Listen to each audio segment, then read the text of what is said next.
So yeah, gentlemen, like I said, I want to talk about the songs. So Believe That obviously is the one we want to talk about here, but I want to go back a few years to the last title run, 2012. You guys wrote another song, another hype song that got a lot of love in the city. Tell us about that. How did you guys come up with it? What was your train of thought? Obviously, you guys are massive Ravens fans. I know that, but what brought you two together to say, let's do this for the city, for the culture, for everything? What was the inspiration?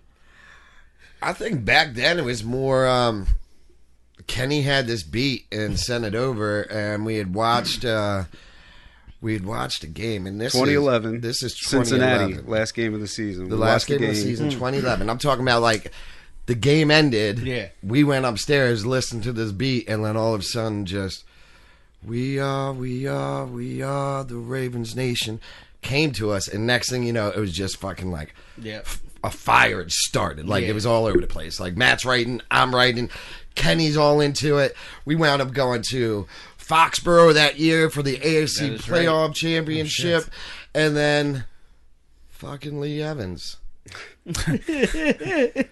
Lee Evans. I know Condit gets the blunt of it, but Lee Evans. Lee Evans. We were so high up, we thought we caught that ball. Yeah. Me and Matt were celebrating. They were like, no. I was like, how? If I'm not mistaken, I was at my parents' and I literally ran out the living room onto the porch. Yeah!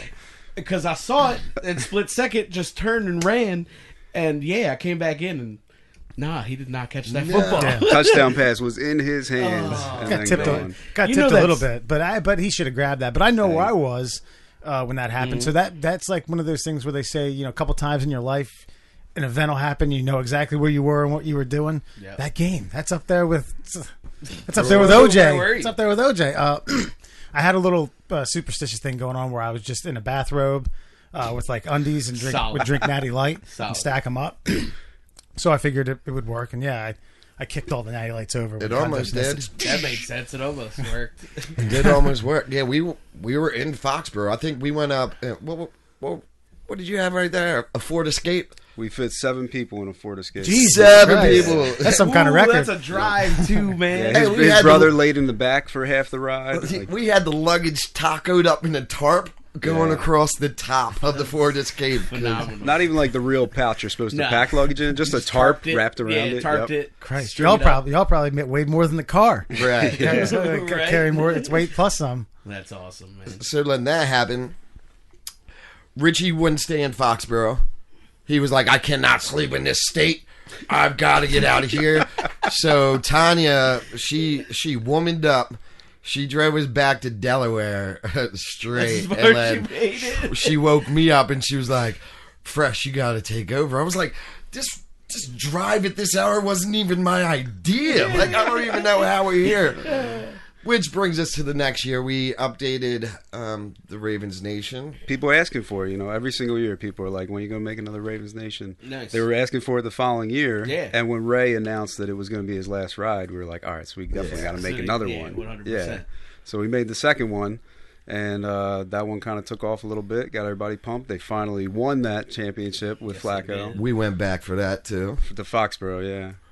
Got that redemption. In my opinion. Yeah. I think that we go on, we win that. Could have been. I think on paper that 2011 team is better than the 2012 team. Yeah. That's just me. They were, but in a lot of aspects. But what so that's the way the mop flops. Sometimes they say, 2012. Flops. They say it. Someone heard that one, bro. I've never heard that, but I like it. I might be one of the people that start saying that. Yeah. Someone says the way the mop flops. I didn't make that up. I didn't make that up. But so 2012, you guys come out with another one. Around what time do you release it? Before the Super Bowl? After? Now it's always the week before the playoffs. Okay, yeah. All right. Well, the second one we were kind of late to the table, and it came the day after or 2 days after that Colts game, the first playoff game. Okay. Because you were graduating college. It's kind of busy. Yeah. Making moves. Kind of busy. Yeah. Making life moves. Yeah, but we got it done. We got it done for the rest of the playoff run. And then that Jacoby catch, that's another moment that you never forget where you're at.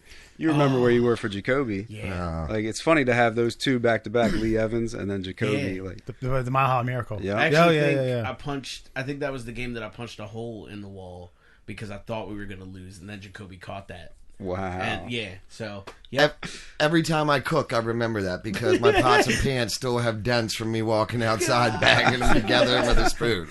Yeah. It was amazing. It was amazing. That's fantastic. So we get to this song. Obviously, you guys felt like, we got something special on our hands. I think we all feel that way. Absolutely. The team was magic. Yeah. And it's inspirational, Yeah. You see Lamar play the way he plays. You see how the defense been playing, both sides of the ball. And you just want to create something that's going to express how you feel and then help pump up the fans and stuff, Around what point this season did you all pretty much just say, okay, yeah, we're gonna come up with another one for this season? Richie says early December. It was like Christmas. Okay. So technically, it was after the Rams game was the first time I sent him this beat that had my lyrics on it, and I was like, what do you think about this? That was a totally different beat. It wasn't the beat that's on the song you hear now. Yeah. Okay. Different beat. Yeah, but still the same lyrics on my verses. Okay. And he's like, yeah, it's good. So he started writing around the beginning of December, but then I didn't switch the beat up to something new until the week before Christmas. And then it was really like, okay, we got to change a lot about how these lyrics go because it's got to fit this new beat. Yep. So that's how kind of when it started to really jump into gear was the middle of December. Nice. And then it was nonstop. Yeah. Okay, cool. Yeah, and then it was nonstop. But yeah, he sends me the beat with his lyrics on it. I was like, cool, yeah, I'll write to this. Sends me another beat that's faster, and I'm like, whoa, I already use a ton of syllables when I write. Now I got to change my whole flow, rhythmic format. He's got like a whole extra verse that didn't make it in. You are a verbose motherfucker. I know, it's weird. Say that. Most people don't know what I say when I rhyme, and it's cool. I dig it. Listen enough, you'll get it. Yeah. If not, Right. check the comment section. Bring it the lyrics source. are- It's fine. Yeah. Bring it this size. But yeah, really at Christmas is when it really jumped off. And then I was sick a lot we went to the Buffalo game and I came back from that with like a flu, I guess, from the tailgate. Yeah. So, I mean, that had me down all of December. So once I got healthy on like New Year's Eve, and shout out to my lady, I stayed in and worked entirely on this. And from December 31st until we put it out, we stopped working on it. Our hard deadline was this past Sunday at midnight. Like, it was like, that's it, whatever. It's done at that point. Mm-hmm. Worked on it nonstop from there. I think Matt and I both saw more sunrises than we did between January 1st and January 5th.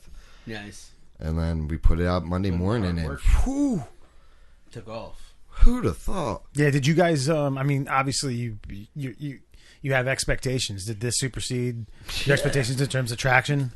It's Absolutely, yeah. I mean, we knew people were going to dig it. Like, there's a lot of Ravens fans. Yeah. Some people are going to like the song. Some people aren't. I thought that more people than not would like the video for sure. Gotcha. Just with the highlights that we were picking out. He picked out a ton of great highlights. I found some good stuff. So I knew people were going to like the video, but people enjoy the song too now. And seeing it get, was it like 200,000 already? That's crazy. Yeah, I mean, obviously that's a bit of a loaded question because you guys wouldn't. I think you're humble enough to be like, "Fuck yeah, we expected that." But I see what you're saying. I was really legitimately. I mean, when Alan showed it to me, it was 100,000 within 48 hours, and I was like, "Oh shit." And then he said, "Yeah, we can get him on." I was like, "Oh shit!" Yeah, he was like, Get my desk over. Wait, Get him you on. know these dudes? And I was like, yeah. I was like, these are my man's friends way back, bro. Like there's always going to be an audience for anything Ravens. Yeah, of Right. So course. people were going to watch it regardless. Yeah. But I think it's definitely gotten way more views than we ever thought it would get in the first week. That's coming crazy. from you two, I will say it's quality hip hop. I've never heard anything really less from you two. Gracias. You know what I mean? And Thank you. I that's why I wanted to bring you guys on. I love the song. Like, yeah, and that's what I expected. And I think that's you will always get the Ravens hype, but then you turn out a quality track along with that hype. And this is what you get from it. Yeah. Is the notoriety that you guys are getting. and a magical season to boot. You have Yeah. people Right. fucking Yeah. just going Absolutely. ape shit over what's going on. I mean, Matt says we wrote it to hype the fans up, but I think it was also so we could just listen to it and get hyped up. I mean, when we were the second time we were in Foxborough after we won, they had to pull me in the car because I'm just walking around drinking purple champagne, and we were playing. And as corny as it sounds, we were listening to Ravens Nation over and over and over nonstop when we were up in Foxborough, just on loop after the victory. So it's like, it was sort of thing like we wanted to try to capture lightning in a bottle like that. Like it was for us. Like releasing it after you release a song, like, it's kind of exhausting on our part. Like, there's all these people that want to do and you know, like, news places that want to do interviews, and you're like, oh, I have a day job. They're like, oh, it's cool, we'll come to you. I'm like, no, but see, I have a day job. You know what I mean? Yeah. And like, you have to go and like everybody's post, which I love it. Thank you guys, keep posting, that's amazing. But there's so many things that I have to like online. It's just exhausting. Yeah. I enjoyed New Year's Day through Sunday night, like, just me and Matt calling each other, sending each other like updated clips, like, oh, look what I did here every 15 minutes. Like, that was a little more fun. This is awesome. And now today we get that dub. It is what it is.